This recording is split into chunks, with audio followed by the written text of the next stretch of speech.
Bright lights, bright lights.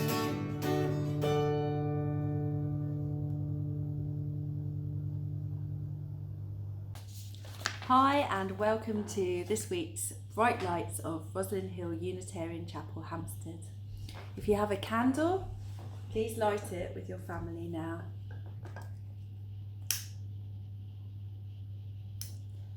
We are the chapel of the open minds, the loving hearts and the helping hands. Now is a fantastic time to hit the pause to reflect button and to share your joys and concerns with your family. I'm sure some of you are really excited about the idea of going back to school if you've been home learning, and the government saying that from the 8th of March everyone can go back. So maybe that will be part of your joys and concerns. So do hit the pause to reflect button now.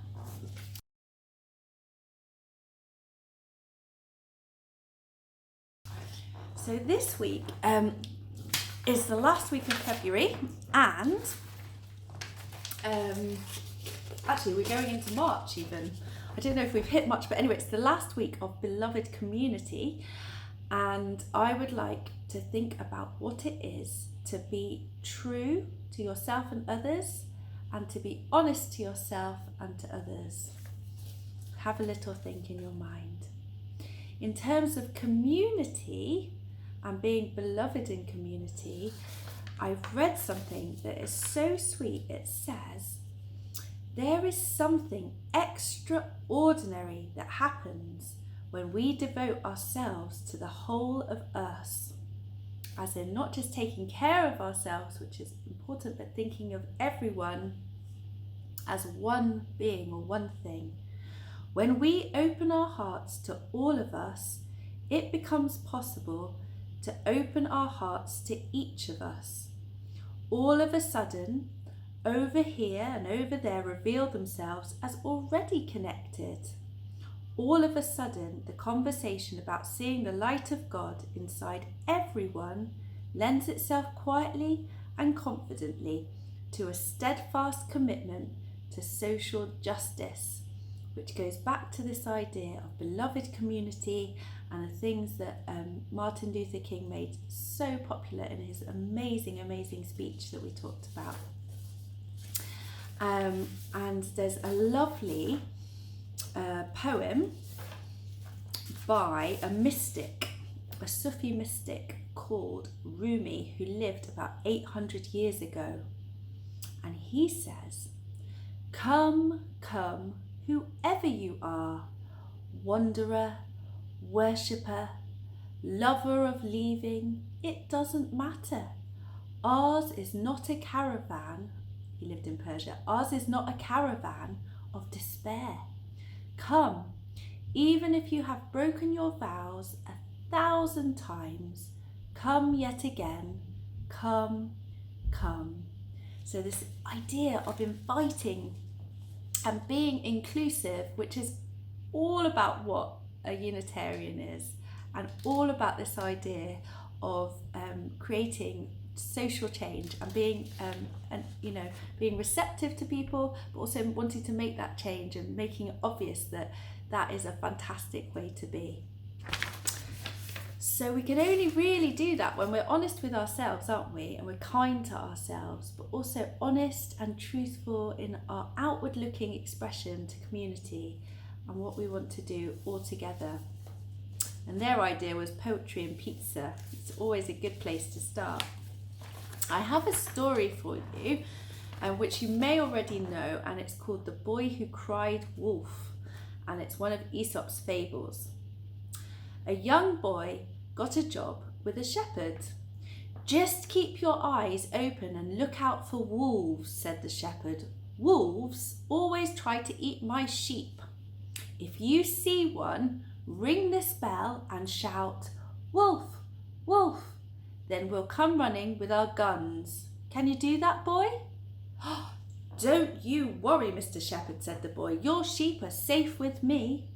The boy took the sheep up to the hills and sat down with his bell. "Don't worry, sheep," he said. "I'm here now.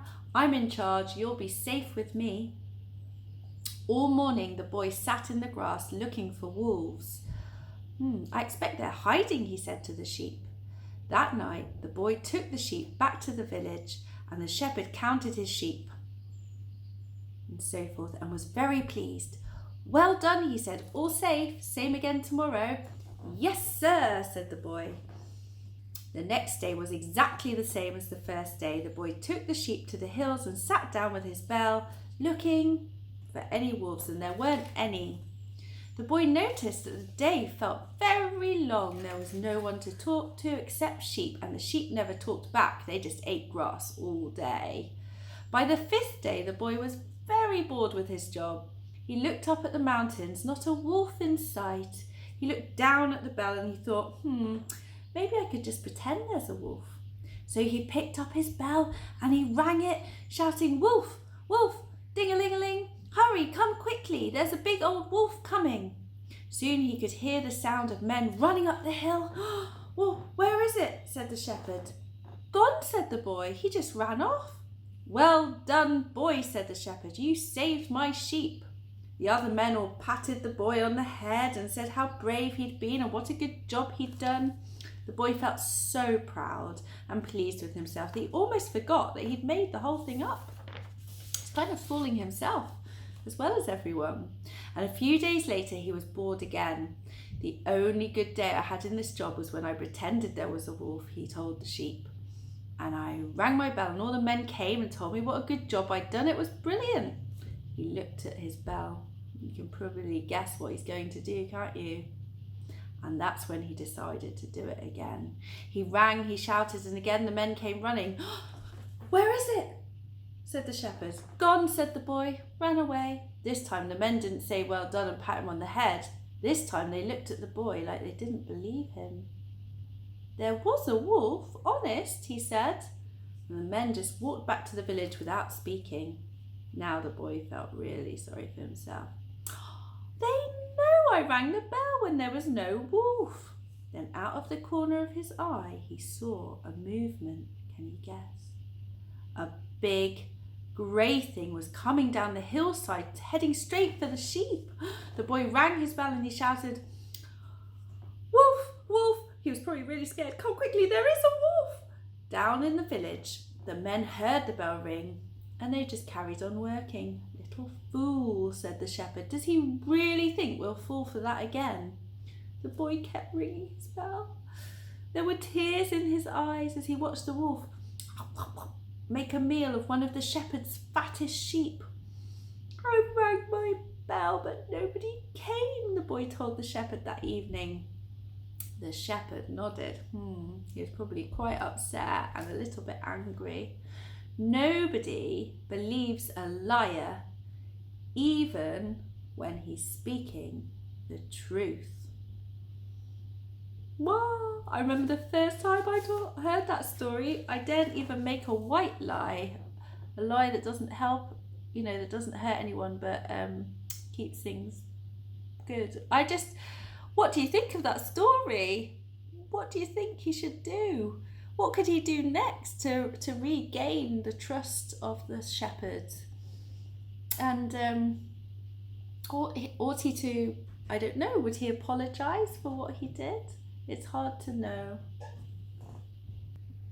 In a little way, I kind of feel a little bit of compassion for the boy though, because he was in a really hard situation and he was lonely, but maybe he should have just been honest. Maybe he could have said, do you know what? I love helping you. I love looking after your sheep. I'm a little bit scared of the wolf, but do you know what? Mostly, I just would like some company. Maybe the men would have popped up without him ringing the bell and come and seen him for a little while just to break up the time. What do you think? He was kind of thinking of himself, wasn't he? And not really thinking of the whole big picture, the community.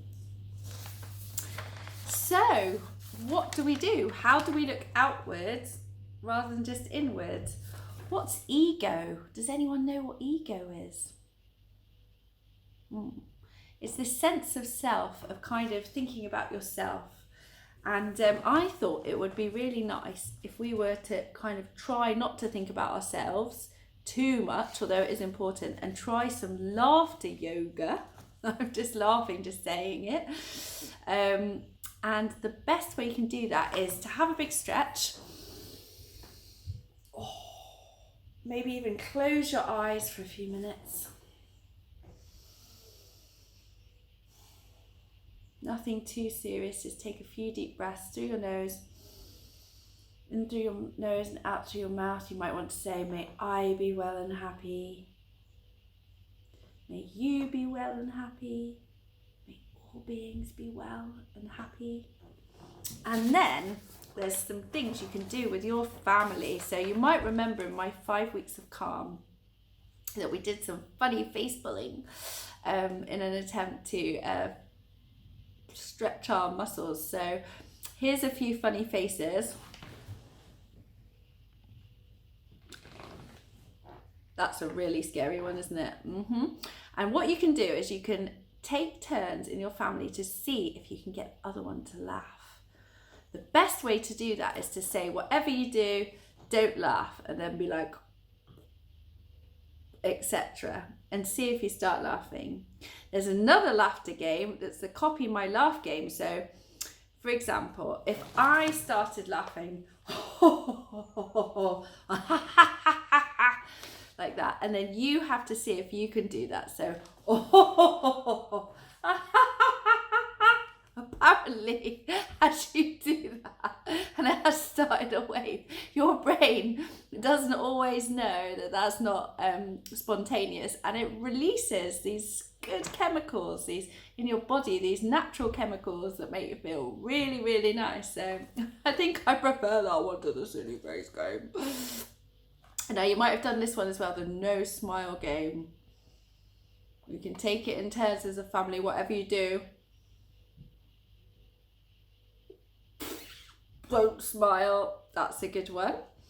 And they also suggest a funniest thing that ever happened to me stories. So you can have a think. I should have had a think before I came on to the video to see if I could think the funniest thing that ever happened to me. Maybe I'll tell you next week. Thinking, I've had some pretty funny things happen to me though. Maybe you'd like to share some of the funniest things that happened to you and send them as a little video. But they're just great ways to do a bit of belly fills.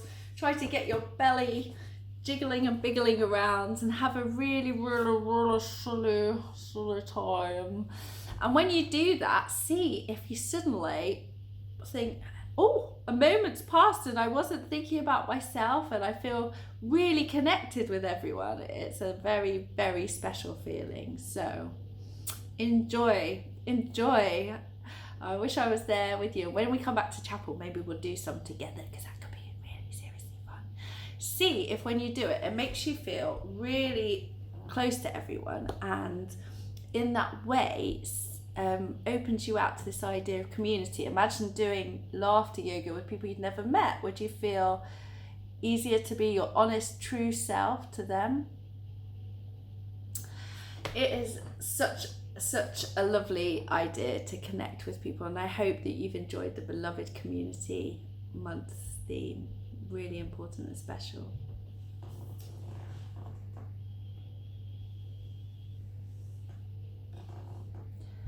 As we leave this friendly place, love give light to every face. May the kindness that we learn, light. May the kindness that we learn light our hearts until we return. Got there in the end. Lots of love to you. Shall we blow out the candle together? 1, 2, 3. Take care. Have a fantastic week. And I hope you're all really excited for the prospect of going back to school in nursery.